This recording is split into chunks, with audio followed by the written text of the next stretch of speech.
Assalomu alaykum. Surxondaryo telekanali dasturlaridan o'rin olgan kun mavzusi ko'rsatuvining navbatdagi sonini e'tiboringizga havola etamiz. Bugungi mavzumiz juda ham aktual. Dunyo mamlakatlari ayni damda yashil energetikani rivojlantirishga va bu orqali iqtisodiyotda o'ziga xos bir tejamkorlikka erishishga va yaxshi samarani olishga intilyapti. O'zbekiston ham bu maqsadni oldiga qo'ygan. Bugun joylarda quyosh panellarini o'rnatish, ekologik sof bo'lgan mahsulotlarni ishlab chiqarish, umuman olganda yashil energetika, yashil iqtisodiyotga katta e'tibor qaratilyapti. Bugun studiyamizga Arif Solar asoschisi, to'liq aytadigan bo'lsam, Arif International Holding asoschisi Bahriddin Qoraboyevni taklif etganmiz. Xush kelibsiz. Assalomu alaykum. Bahriddin aka, dastlab o'zi aslida quyosh panellari nima va ular qanday ishlaydi? Shu savol bilan oddiy xalqona, bugun chunki siz ayni jarayonlarni o'zidasiz. Keling, bugun o'zingiz shu ipidan ignasigacha deydi-ku, boshidan oxirigacha tahlil qilib tushuntirib bersangiz. Bugun suhbatlar jarayonida qariyb bir 20 dan ortiq savollar bilan sizga yuzlanaman. Shu savollar menimcha yurtdoshlarimizga, qolaversa, o'sha xususiy sektor vakillariga, tadbirkorlarimizga manfaatli bo'lgan suhbat bo'ladi. Dastlab quyosh panellari o'zi nima va ular qanday ishlaydi? Shu savol bilan suhbatimizni boshlasak. Oxirgi 5 yilda quyosh fotoelektrostansiyalaridan foydalanib mamlakat iqtisodiyotini ko'tarish iqtisodiy siyosati ketmoqda. Quyosh panellari qanday qilib tok ishlab chiqaradi deganda 1 metr kvadratda agar chang holatlari bo'lmaganda 1000 vattgacha quyosh nuri O'zbekistonga tushadi. Shimoliy zonalarda 700 vatt, 800 vatt 1 metr kvadratga tushadi. Bizlar o'rnatayotgan quyosh panellari standart hisobda 2,5 metr kvadrat hisoblanadi. Oldinlari 550 vatt edi bir donasi. Hozir 610-620 vattga chiqdi. Bu degani 1 metr kvadratdan ilgari 18-20% KPD bor, ya'ni foyda berish koeffitsiyenti. Bugungi kunda 23.8 ga chiqdi bu. 25-yilga kelib. Demak, o'sha 1 metr kvadratning 23.8% tok ishlab chiqaradi. O'zgarmas tok qilib foton nimalarni chiqarib quyosh nuridan o'zgarmas tok ishlab chiqaradi. O'zgarmas tok degani doimiy bir maromda tok yetkazib berish degani. O'zgarmas tok fizikada o'sha o'zi qutilari bor, invertorlari bor. O'zgarmas toklarda o'zgaruvchan tokka me'yorga qo'yib, chastotalarini to'g'rilab uzatadi tarmoqqa. Faoliyat shunaqa. Quyosh panellarini azimutlari bor masalan. Quyoshning chiqishi bilan botishining o'rtasiga qo'yiladi, ya'ni 180 gradusda o'rnatiladi va uni darajalari o'sha buyurtmachining talabidan kelib chiqadi. Masalan, Yevropada aytishadiki, men ertalab juda ham tok kerak, menga kechqurun kerak, uyda bo'lmayman deydi. Avtonom tashkil qilinganda ularda. Shuning uchun sharq va g'arb qilib yopiladi. Ertalab va kechqurun yaxshi ishlaydigan qilib teriladi. O'zbekistonda ko'proq generatsiyasi kerakligi uchun bizda o'sha o'rtalig'ini olib o'rnatiladi. Mana shu azimutlarga e'tibor beriladi. O'zi aslini olganda, Bahriddin aka, qaysi juda ham foydali va samarali? Bu o'sha texnik shartlar qo'yiladi-ku, texnik zadaniya berishga bog'liq. Shu korxonaning vazifasi endi quyosh elektr stansiyalari turli xilda bo'ladi. Quyosh elektr stansiyalari on grid bo'ladi, gibrid bo'ladi, off grid bo'ladi. On grid degani tarmoq bilan integratsiyalashgan holda birgalikda ishlaydi. Tarmoqda elektr energiya o'chganda o'zi o'chadi. Uning asosiy vazifasi iqtisod qilish. Masalan, xonadonga 20 kilovat qo'yapmiz bugungi kunda imtiyoz bilan. 20 kilovat bir kunda 120-140 kilovat ishlab chiqaradi. Bir yilda 30-32 ming kilovat ishlab chiqaradi. Toshkentda 30 ming kilovat chiqarsa bir yilda, Surxondaryoda 32-34 minggacha chiqaradi. Bizlar aytayotganda ozgina kamaytiribroq aytamiz, sababi o'sha natijani berishi uchun. Ana endi on gridni tushuntirdim. Gibrid deganda akkumulyatorlar orqali qo'yiladi. Ham tarmoqqa sotadi, ham akkumulyatorga beradi. U sizdagi yuklamaga qarab ishlayveradi. Ya'ni aqlli invertorlar bor. Off grid deganda davlat tarmog'i bormagan joylarda to'liq akkumulyator bilan o'zi mustaqil avtonom ishlaydigan. Ular 5, 10, 20 kilovatgacha bugungi kunda mavjud. Demak, har uchala turini ham bugun mamlakatimizda bemalol o'rnatsa bo'ladi. O'rnatsa bo'ladi. Hozir bugungi kunda quyosh panellari investitsion proyektga kirib ketdi. Nega deganda har bir xonadonga 50 kilovatgacha ruxsat berilgan. Quyosh paneli. 50 kilovat o'rnatishga. U 3 yildan beri 1000 so'mdan to'lanyapti davlat tarmog'i uzatganingizda. 50 kilovat qo'ysangiz kuniga 300-350 kilovatgacha beryapti. Ya'ni 300-350 ming qo'shimcha daromad degani bu. Daromad bitta oilaga bu pul Endi topadi qizig'i degan haqiqatdan. nega akkumulyator qo'ymadi desa, chunki davlat akkumulyator vazifasini bajaryapti-da. Kun bo'yi siz 16 soat davlatga sotyapsiz, kechasi bemalol ishlating, musbat farqingizni olavering. Demak, yozgi kunida 8 million so'mgacha qo'shimcha daromad qilyapti. Bizning xaridorlarimiz hamma hujjatlari bor, statistikasi bor. Har oyda 27-chisigacha pulni plastikaga tushirib olyapti. Quyoshli xonadon degan ilova bor. O'sha Elektroset Respublika soliq organiga har oylik hisobot beradi. To'g'ri, integratsiya qilingan ular. Integratsiya qilingan, muammosi yo'q. To'g'ri. Demak, bir oila demak o'sha quyosh panelini o'rnatadi, ham o'zi ishlab chiqaruvchiga aylanadi. O'zi ishlab chiqaruvchiga aylanadi. Daromad topyapti. Xo'p, qancha investitsiya kiritadi oila o'shanday paytda? Investitsiya kiritishi u quyosh elektrostansiyaning necha kilovat qo'yilishiga bog'liq. Masalan, 5-10 kilovat qo'yilsa, sal qimmatroq chiqadi har bir kilovatiga. O'rtacha 4,5-5 million. Masalan, 50 kilovatdan yuqori bo'lsa, 4,5 million. Masalan, bugungi kunda har xil endi uni ishlab chiqaruvchilari ko'p. Uni ham Mercedes'i bor, Chevrolet'i bor, uni ham BMW'si bor deydi-ku. Turi bor uning. Turi har xil, albatta. Endi 50 kilovatgacha limit bor deb ta'kidlayapsiz. Yo'q, xonadon kesimida maksimum 50 kilovatgacha qo'yish mumkin deyilgan. 20 ortig'i yo'q. Yo'q, hozircha yo'q, undan ortig'i. Ikkinchi xonadon yana qo'ysa bo'ladi. O'zi aslini olganda bitta uyga 50 kilovatlik quyosh panel bu ko'plik qiladi-da. O'zi uchun 5 kilovat, 10 kilovatgacha yetadi. Endi umuman olganda yana bir savol paydo bo'ladi. Quyosh energiyasi qay tariqa energiya tejashga yordam beradi? Masalan, energiyani tejashning eng bir tayanch qurilmasi hisoblanadi-ku bu. Chunki siz 150 million, 200 million atrofida investitsiya qilyapsiz-da, sizga bu 40-50 kilovat tok chiqaryapti, o'zingiz bor yo'g'i 3-4 kilovat ishlatasiz, qolganini eksport qilib sotyapsiz davlatga.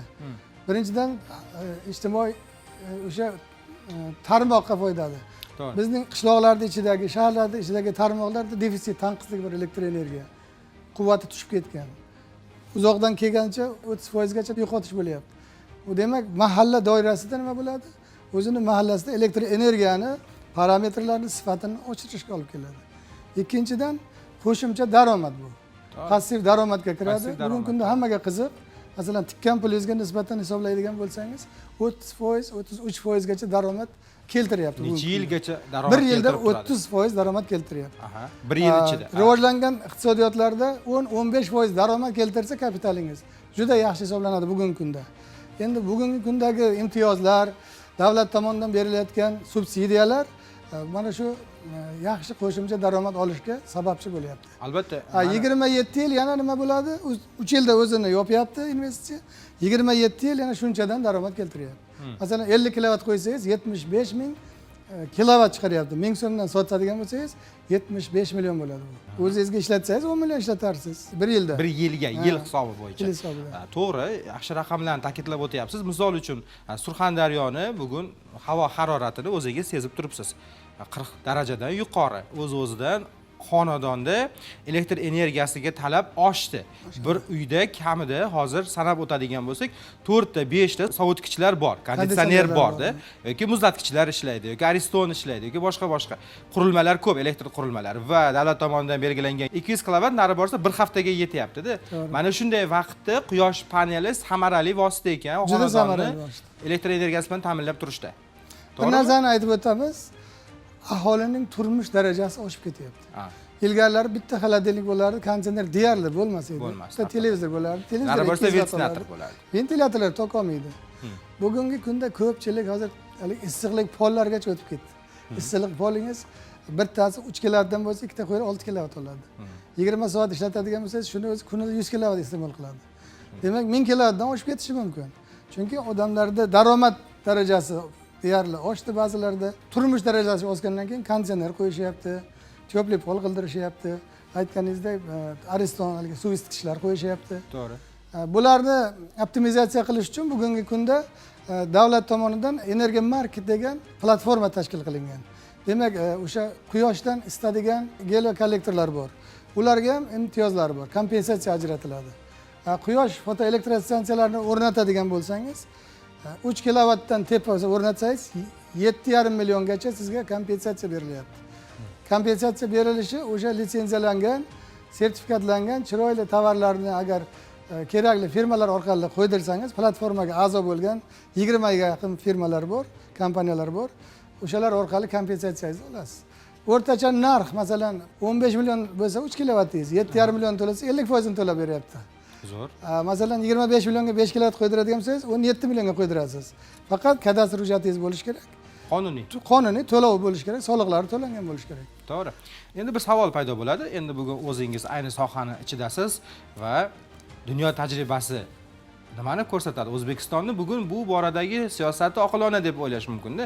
Chunki xalqni mana shu yashil iqtisodiyotni qanchalik samarali ekanligiga o'rgatishdi. Menimcha dunyo tajribasida bu kabi subsidiyalar yoki bu kabi yordamlar, imtiyozlar hali unchalik ommalashmagan bo'lsa kerak. Biz o'tgan yili Turkiya davlatiga borib keldik. Imtiyozlari bizlardagichalik kuchli emas ekan. 20-yilgacha juda katta imtiyozlar bo'lib, tarmoqlar to'lib bo'lgan ekan bu yerda. Juda katta investitsiyalar qilingan ekan. Har bir xonadonlarda, katta ishlab chiqarishlarda quyosh panellari o'rnatilgan, foydalanyapti, lekin elektr energiya narxi bizdan 2 karra yuqori. Narxi hozir ham yuqori. O'rta Osiyoda davlat yetkazib berayotgan elektr energiya narxi yuqori. Qozog'istonda ham xuddi shunday bizning narximizdek. Qirg'izistonda rosa arzon deyishdi, u kuni surishtirsak bizga yaqinroq ekan. Tojikistonda ham ishlab chiqarish korxonalarida shunaqa narx.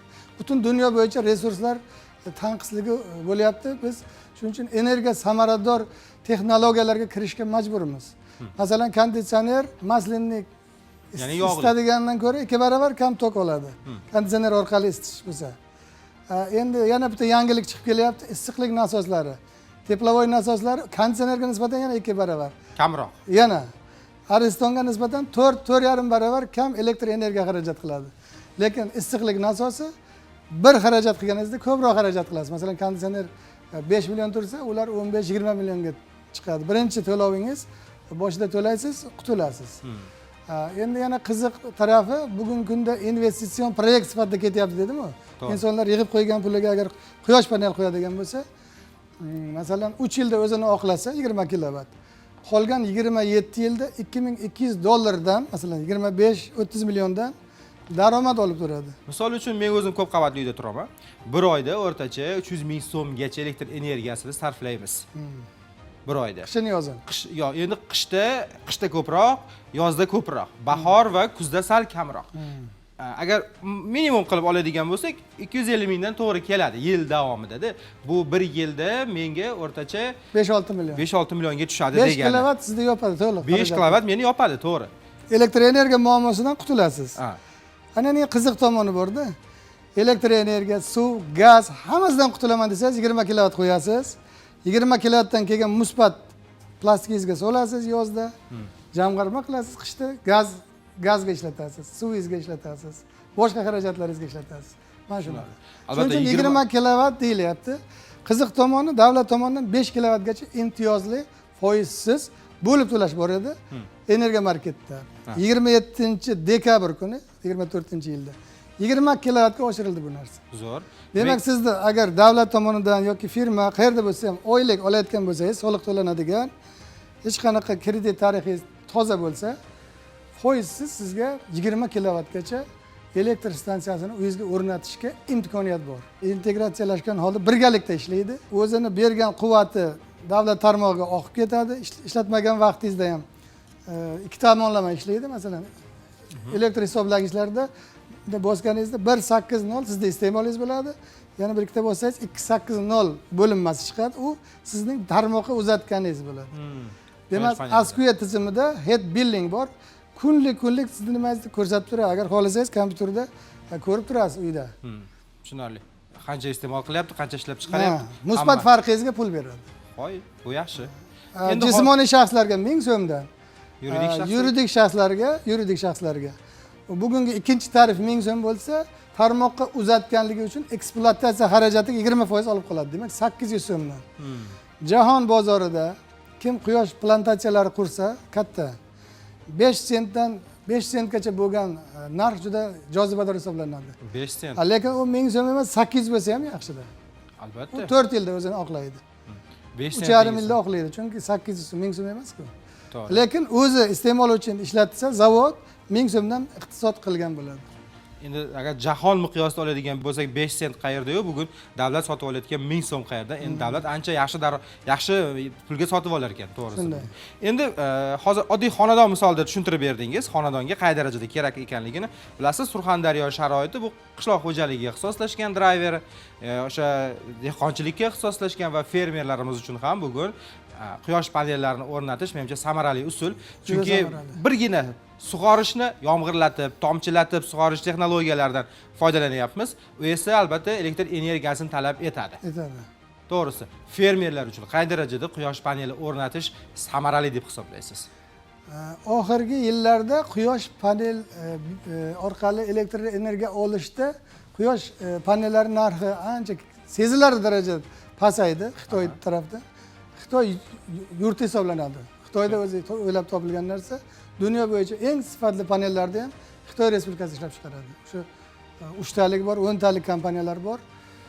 Ana endi qiziq tomoni bugungi kunda boshqa qayta tiklanadigan energiya manbalariga nisbatan eng arzon stansiya quyosh fotoelektr stansiyalari bo'lyapti. Bundagi eng asosiy muammo kunduzi ishlaydi, kechasi ishlamaydi deydi.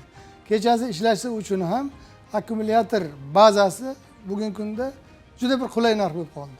1 megavati $100,000 dan $150,000 gacha. 1000 kilovati. Bizda nima bor? Korxonalarga tabaqalashgan narx bor masalan. Kechasi 600 so'm bo'ladigan bo'lsa, kunduzi 1300-1400 so'm. Shunday. 600 so'mlik davrida nima qilasiz? O'sha 1000 kilovatni yig'ib qo'yasizda, yana berasiz. Kuniga 2 marta zaryad, razryad qilsangiz bo'ladi. Ya'ni to'plab oladi. Ha, kunduzi ham masalan hamma quyosh panel ishlatgan paytda ertaga haligi energiya bozori ochiladi deyapti bizda. Arzonlashib qolganda masalan soatlar bo'yicha. Siz nima qilasiz? O'sha 1000 kilovatlik, 2000 kilovatlik akkumulyatorda yig'asiz. Chas pik joyi bor. Kechqurun soat 5 da tig'iz vaqtda ungacha sotasiz 2 barobarga. Bu ham bir katta bir biznes bo'ladi. Arif Solar brendi haqida ham to'xtalib o'tsak, bugun asoschisiz Arif Solar brendi, Arif Solar International Holding O'zbekistonda qay darajada yetakchi, qay darajada respublika viloyatlariga kirib bora oldi.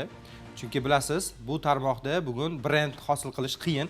Aytyapsiz, raqobat muhiti katta, deyapsiz. Juda katta. Biz investitsiya jalb qilganmiz boshda ham. Investitsiyalarimizni rivojlanishi uchun, kompaniyamizni rivojlanishi uchun brend birinchi o'rinda turadi bizda, image. Ikkinchidan har bir tadbirkor to o'zining xaridorini, dardini, og'rig'ini to'liq his qilib, yaxshilik qilmagunicha ish yurishmaydi. To'g'ri. Bizning asosiy maqsad shu xonadonlar kesimida, korxonalar kesimida ularning muammolarini yechish eng asosiy vazifamiz. Bizning asosiy xaridorlarimiz ham 3 yildan, 4 yildan beri qo'ygan joylarimizni yana qo'ydiryapti.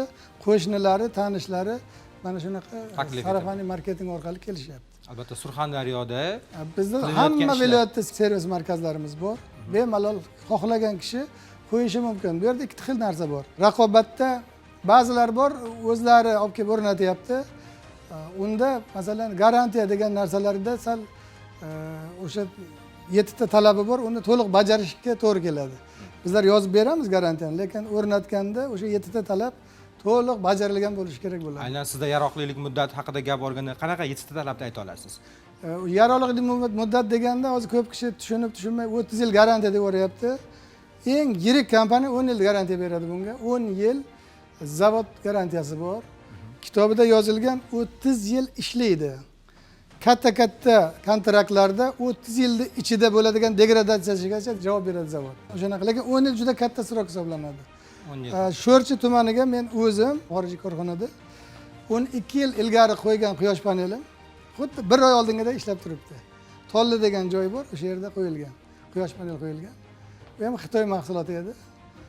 Yaqinda borib bir xabarlashdim. Shu 13-yil qo'ygan edi, 2013-yil. Juda yaxshi ishlayapti. Bu o'zi kremniy moddasidan qilinadi, osonlikcha eskirib, charchab ketadigan narsa emas. Demak, uni izolyatsiyalari shu IP67 ga javob beradigan qilib ishlab chiqarilgan bo'lsa, bas. Servisiga qancha kafolat beradi? Servisiga Masalan, 1 yillik bepul servis, 5 yillik o'sha installatsion programma hamma narsasini kuzatib boramiz. Bizda monitoring olib boriladi, ular egalari ham sezmay qoladi ba'zan. Keyin biz qo'ng'iroq qilamiz, avtomatlarni tekshiring. Agar biz borguncha bitadigan muammosiz ish bo'lsa, o'zlari bitirishadi. Bo'lmasa bizda odamlarimiz aylanib, uni sozlab kelishadi. Bozor iqtisodiyotda sizning mahsulotingizni bozori rol o'ynaydi. Bozori bo'lsa, ya'ni xaridoringiz aniq bo'lsa, xohlagancha ishlab chiqarish nima qilish mumkin? Tashkil qilish mumkin. Bozorimiz yaqin 30 yilda O'zbekistonda bor nimaga? Elektromobillar ko'payyapti bugun. To'g'ri.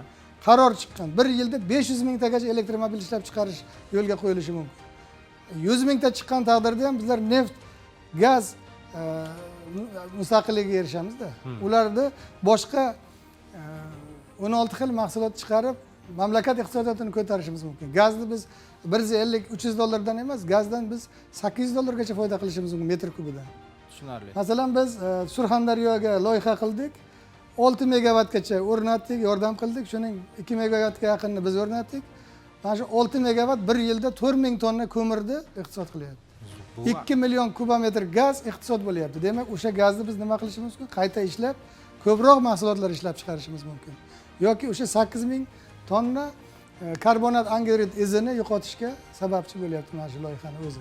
Qadrli teletomoshabinlar, siz Surxondaryo telekanalida kun mavzusi ko'rsatuvini tomosha qildingiz va bugungi mavzuyimiz quyosh panellari, uning samaradorligi, mamlakat uchun qay darajada muhimligi xususida so'z yuritdik. Suhbatdoshimiz Arif Solar brendi, Arif International Holding asoschisi Bahriddin Qoraboyev bo'ldilar. Bahrin aka, bugungi tashrif uchun rahmat. Salomat bo'ling.